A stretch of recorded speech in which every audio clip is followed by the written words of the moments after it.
করার জন্য তারা মারলেন এবং মরলেন।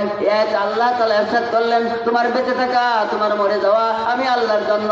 আলী রাদিয়াল্লাহু তাআলা আনহু বেদিনকে যখন শোয়াইলেন, শোয়া বেদিনকে যখন কতল করবেন, এই কতল করার অবস্থায় বেদিন আলী রাদিয়াল্লাহু তাআলা আনহুর মুখের ভিতরে থুতু মারলেন।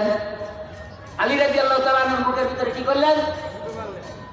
আপনার মুখে যদি আমি থুতু মারি, আপনি আমার ছাড়বেন না মারবেন? দেরি করবেন না তাড়াতাড়ি মারবেন? তাহলে আপনার মরাটা কি আল্লাহর জন্য হয়, না আলী রাদিয়াল্লাহু তাআলা আনহুর মরাটা আল্লাহর জন্য হয়? হযরত আলী রাদিয়াল্লাহু তাআলা আনহু উনি কি করলেন? ওই বেদিনকে কতল করার অবস্থায় বেদিন যখন আলী রাদিয়াল্লাহু তাআলা আনহুর মুখের ভিতরে থুতু মারলেন, মারার সাথে সাথে ওই বেদিনকে আলী রাদিয়াল্লাহু তাআলা আনহু ছেড়ে দিলেন। বলি সুবহানাল্লাহ। ছেড়ে দেওয়ার পর বেদিন বলে, ভাই বুঝতে পারলাম না কি অবস্থা, তুমি আমাকে কতল করার জন্য শোয়াইলা, আর এই মুহূর্তে তুমি আজ কেন আমাকে ছাড়লা? হযরত আলী রাদিয়াল্লাহু তাআলা আনহু বলে, ভাই বেদিন, তোমার বাঁচার কোনো সুযোগ নাই আমার হাত থেকে, তুমি জানো, তারপরেও তুমি আমার মুখে কেন থুতু মারলা বলো? বেদিন বলে, ভাই আমি থুতু মারার উদ্দেশ্য দুইটা, শুনে দাও। কয়টা? একটা উদ্দেশ্য, আমি আর প্রতিশোধ নেওয়ার আমার কোন আর ক্ষমতা নাই। তুমি আমাকে কতল করবা, এই কতলের প্রতিশোধ নেওয়ার আমার আর কোনো ক্ষমতা নাই। এই প্রতিশোধ নেওয়ার জন্য আমি থুতু মারলাম। আরেকটা কারণ হইলো, আমি তোমার মুখে থুতু মারলাম, তুমি যেন দেরি না করো, তাড়াতাড়ি ফেল দাও।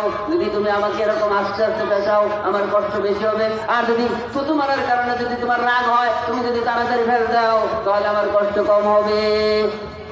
বেদিনের নিয়ত কিরকম, আর আলী রাদিয়াল্লাহু তাআলা আনহুর নিয়ত কিরকম? সূরা মুলক আয়াত নাম্বার 13, ইন্নাহু আলিমুন বিযাতিস সুদূর।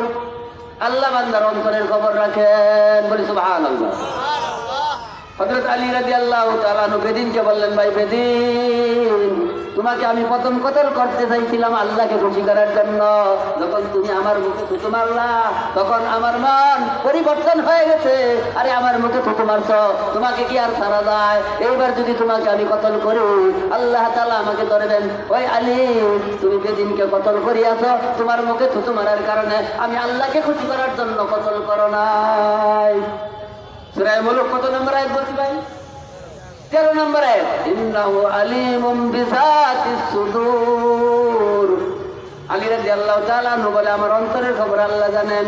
থুতু মারার কারণে যদি কতল করি, আমি কিয়ামতের দিন আল্লাহ তাআলার নিকট জবাব দিতে পারবো না, আমি মার্ডার কেসের আসামি হয়ে দাঁড়াবো। আর যদি আল্লাহকে সন্তুষ্টি করার জন্য আমি তোমাকে কতল করিয়া থাকি, তাহলে আমি আল্লাহর আসামি হয়ে দাঁড়াবো না। এই জন্য আমি তোমাকে ছেড়ে দিলাম।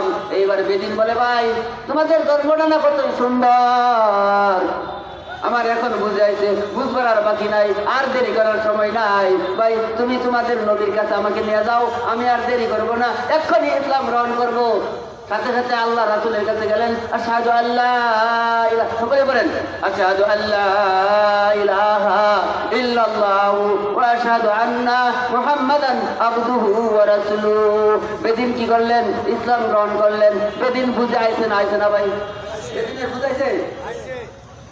বেদিন কাটতে কাফের ইসলাম গ্রহণ করলেন। শুধু তাই নয়, আবু জাহেলের প্রতি ইকরামা তার ঘোড়ার লেগামা ধরে টান দিতেন আর বলতেন, এই ঘোড়া, পৃথিবীর সকল মানুষ যদি কালেমা পড়ে, তুই ঘোড়াও যদি কালেমা পড়স, আমি ইকরামা কালেমা পড়বো না।